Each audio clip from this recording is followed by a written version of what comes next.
नमस्कार, जय हिंद प्यारे साथियों मैं आकाश आप सबका एक बार फिर से स्वागत करता हूं आपके अपने परिवार रामसन एसएससी क्लास में। साथियों जैसा कि आप सबको पता है कि हम लोग पर डे शाम को 8 बजे कितने बजे दोस्तों? शाम को 8 बजे आप लोगों के लिए जीके जीएस का और हिंदी का एक मोस्ट इंपॉर्टेंट 40 क्वेश्चंस का प्रैक्टिस सेशन लेके आते हैं, जिसमें कि दोस्तों 20 क्वेश्चन जीके जीएस से होते हैं और 20 क्वेश्चंस हिंदी से होते हैं। ठीक है, ये दोस्तों यूपी पुलिस और एसएससी जीडी वालों के लिए, जिनको भी दोस्तों 2026 में अपना सिलेक्शन लेना है, उन सभी के लिए मोस्ट इंपॉर्टेंट सेशन रहता है ये। ठीक है, तो आप सभी लोग नोटबुक और पेन लेकर के मेरे साथ में बैठिए और मुझको कमेंट करके अपना स्कोर जरूर बताइएगा, क्योंकि आप हम लोगों ने ऐसा क्वेश्चन यानी कि ऐसे क्वेश्चंस कवर कराए हैं जो कि आपके एग्जाम में 100% से ज्यादा दोस्तों उम्मीद रखते हैं आने की। ठीक है, हर एक क्वेश्चन दोस्तों आप लोग इसी प्रकार तैयार कीजिए जैसे कि आपके एग्जाम में ये पूछा जाएगा। और दोस्तों मेरा यकीन मानिए, 20 क्वेश्चन हम लोगों अगर जीके के लिए आप लोग इसको देखेंगे तो दोस्तों यकीन मानिए एक या दो क्वेश्चन तो आप लोगों से जरूर इस सेशन से पूछ लेगा। ठीक है, क्योंकि हम लोगों ने सेम ऐसे ही क्वेश्चन लिए हैं जो अभी हमको स्टूडेंट बताते हैं कि सर हमारे एग्जाम में ये क्वेश्चन आ रहे हैं, ये क्वेश्चन आ रहे हैं, तो सेम हम लोग उसी से जुड़े हुए आगे पीछे उसके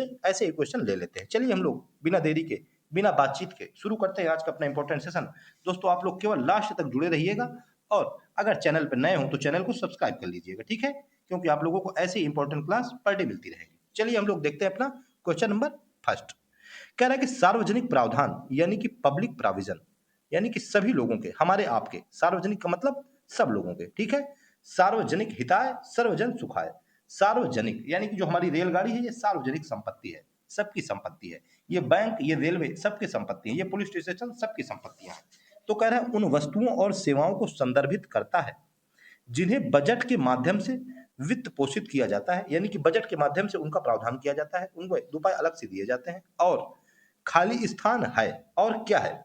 कह रहा है कि केवल प्रत्यक्ष भुगतान के साथ ही उपयोग किया जा सकता है, केवल ऑनलाइन भुगतान के जरिए उपलब्ध होता है, बिना किसी प्रत्यक्ष भुगतान के उपयोग किया जा सकता है। ऑप्शन नंबर सी बिल्कुल राइट आंसर हो जाएगा। ठीक है, क्या होता है कि जो सार्वजनिक प्रावधान होता है यह बजट के माध्यम से वित्त पोषित होता है और बिना किसी प्रत्यक्ष भुगतान यानी कि डायरेक्ट भुगतान के उपयोग भी किया जा सकता है। ठीक है, ऑप्शन नंबर सी बिल्कुल राइट आंसर हो जाएगा। चलिए हम लोग नेक्स्ट क्वेश्चन दोस्तों चलते हैं क्वेश्चन नंबर सेकंड की तरफ। ठीक है, आप लोग मुझको कमेंट करके अपना आंसर जरूर बताते रहिए, ठीक है ना। और आप लोग अगर चैनल पर नए हो तो चैनल को सब्सक्राइब कर लीजिएगा और अगर आप लोगों को मेरा पढ़ाना और मेरी मेहनत पसंद आए तो एक लाइक जरूर कर दीजिएगा। चलिए नेक्स्ट देखते हैं क्वेश्चन नंबर सेकंड। निम्नलिखित में से कह रहा है कौन सा शास्त्रीय नृत्य एक हार के रूप में जाना जाता है, यानी कि केवल एक लोग उसको डांस को करता है, जहां एक नर्तक और नर्तकी यानी कि चाहे डांसर हो या गर्ल्स हो या बॉय हो, एक ही प्रदर्शन में कई भूमिकाएं निभाता है। नर्तक एक ही होता है लेकिन भूमिका कई निभा रहा है। तो कौन सा ऐसा नाटक है, मतलब कौन सा ऐसा डांस है? तो ऐसा डांस है भरतनाट्यम। ऑप्शन नंबर डी बिल्कुल राइट आंसर हो जाएगा। ठीक है, भारत का नाट्यम है यानी कि भरतनाट्यम है, तमिलनाडु में होता है। इसी वजह से जहां भरत लग गया यानी कि भारत लग गया वही इंपॉर्टेंट हो गया। एक डांस करने वाले कई प्रदर्शन करते हैं, कई भूमिकाएं निभाते हैं। चलिए नेक्स्ट क्वेश्चन देख लेते हैं, क्वेश्चन नंबर थर्ड। इंपॉर्टेंट है, पूरा का पूरा सेशन आप लोग बिना इसको पूरा देखे हुए स्किप करके मत जाना। अगर आप लोग स्किप करते हैं तो दोस्तों आप अपना ही नुकसान करेंगे। ठीक है, to dig your own grave, अपने पैर पर कुल्हाड़ी मार लेना। क्या कर लेगा? To dig your own grave. वैसे तो ग्रेव मीन्स होता है कब्र खोदना, लेकिन अपनी कब्र खोदना यानी कि अपने पैर पर कुल्हाड़ी मार लेना। ठीक है, तो कुल्हाड़ी मत मारना, पूरा का पूरा सेशन देख करके जाना। कह रहा है सामान्यतः स्टोन वाल्ट, स्टोन मीन्स पत्थर, वाल्ट मीन्स घास के रूप में, के नाम से जानी जाने वाली हरी शैवाल की कौन सी प्रजाति को प्रायः पौधा समझ लिया जाता है? शैवाल, शैवाल ये दोस्तों तालाबों में पाया जाता है, पानी में पाई जाने वाली कुल मिला के एक वनस्पति है।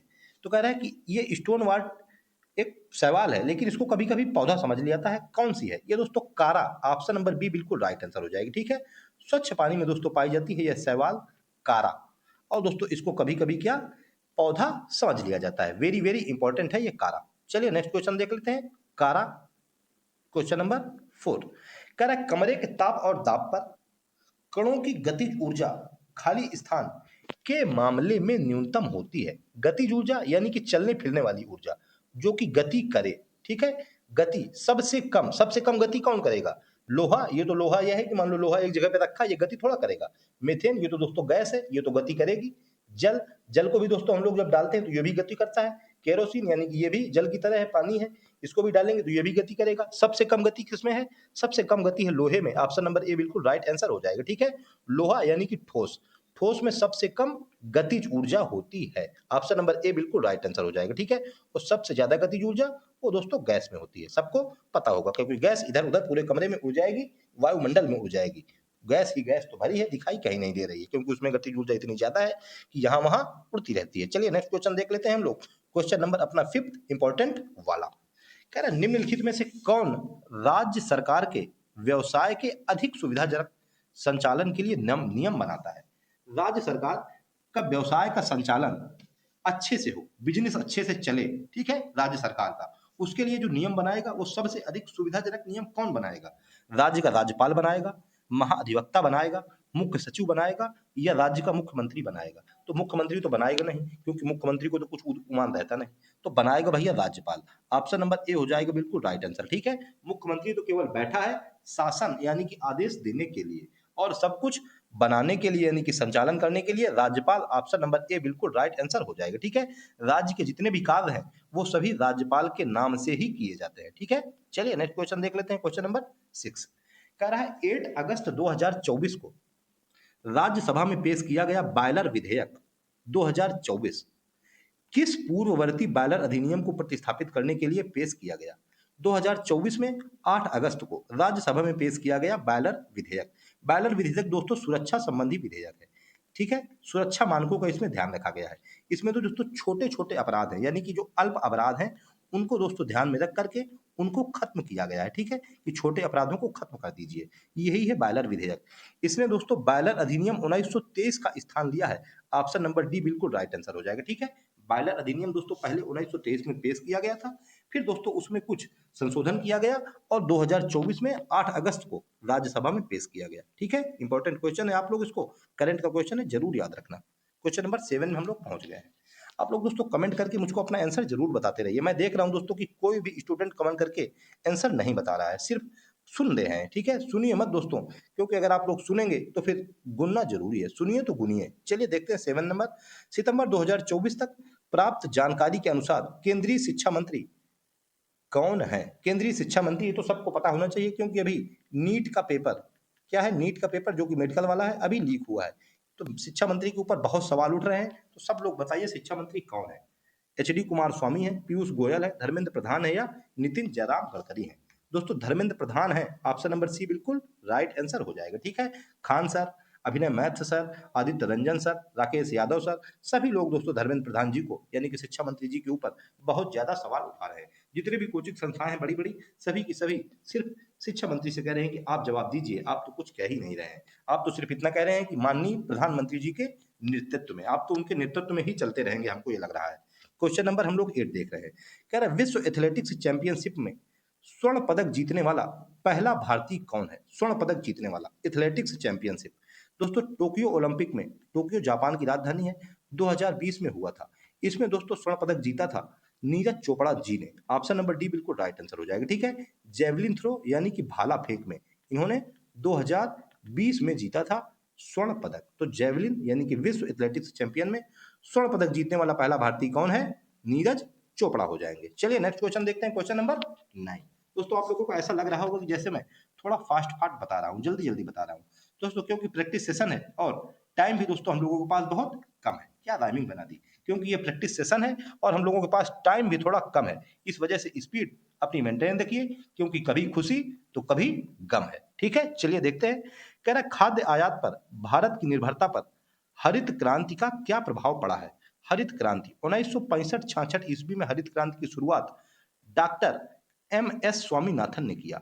इससे कृषि उत्पादन बहुत ही तेजी से बढ़ गया, गेहूं और चावल पर निर्भरता हमारी बहुत ज्यादा बढ़ गई, यानी कि खाद्यान्न आयात पर हम लोगों ने निर्भरता में कमी कर दी।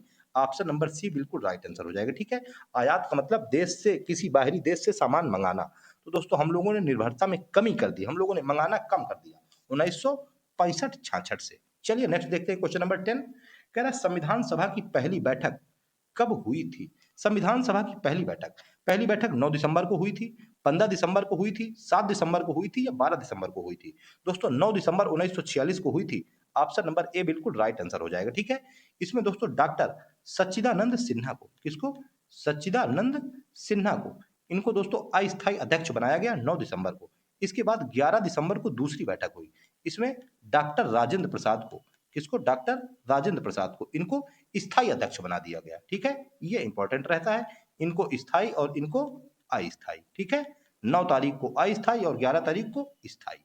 चलिए नेक्स्ट क्वेश्चन देख लेते हैं हम लोग, क्वेश्चन नंबर 11। कह रहा है भीमराव रामजी अंबेडकर ने किस वर्ष महाड़ सत्याग्रह का नेतृत्व किया था। महाड़ सत्याग्रह, इसको दोस्तों तालाब सत्याग्रह भी कहा जाता है। ठीक है, किस वर्ष इन्होंने नेतृत्व किया था। 1923 में इन्होंने नेतृत्व किया था। ऑप्शन नंबर सी हम लोगों को बिल्कुल राइट आंसर हो जाएगा। ठीक है, 1923 ईस्वी में भीमराव रामजी अंबेडकर ने महाड़ सत्याग्रह का नेतृत्व किया था। चलिए हम लोग नेक्स्ट क्वेश्चन देख लेते हैं, क्वेश्चन नंबर 12। क्या है, अंतिम शुंग शासक की हत्या उसके मंत्री ने किस शताब्दी में की थी। अंतिम शुंग शासक, इसकी हत्या किसने, इसके मंत्री का नाम था दोस्तों वसुदेव। क्या नाम था, वसुदेव था। ठीक है, इसने अंतिम शुंग शासक का क्या नाम था, इसका नाम था दोस्तों पुण्यभूति या कुछ नाम था ऐसा ही। तो इसकी हत्या वसुदेव ने की थी पहली शताब्दी ईसा पूर्व में। ऑप्शन नंबर बी हम लोगों को बिल्कुल राइट आंसर हो जाएगा। ठीक है, कब, अंतिम शुंग शासक की हत्या पहली शताब्दी ईसा पूर्व में उसके मंत्री ने कर दी थी। ये इंपॉर्टेंट क्वेश्चन है, आप लोग इसको याद रखिएगा। चलिए हम लोग नेक्स्ट क्वेश्चन देख लेते हैं, क्वेश्चन नंबर 13। कह रहा निम्नलिखित में से कौन सा हरित क्रांति का परिणाम नहीं है। हरित क्रांति से खाद्यान्न उत्पादन में वृद्धि हुई, यानी कि कृषि और संरचना में सुधार हुआ, बिल्कुल सही हो जाएगा। ग्रामीण जनसंख्या में कमी हुई, यही दोस्तों बिल्कुल हम लोगों का ऑप्शन नंबर बी बिल्कुल राइट आंसर हो जाएगा। ठीक है, जनसंख्या से संबंधित दोस्तों हरित क्रांति का कोई परिणाम नहीं था। 1965-66 ईस्वी में हरित क्रांति की शुरुआत हुई। इसमें दोस्तों डॉक्टर एम एस स्वामीनाथन ने इसकी शुरुआत की और कृषि संबंधित सुधार था, जनसंख्या संबंधित इसमें कुछ नहीं हुआ। ऑप्शन नंबर बी राइट हो जाएगा।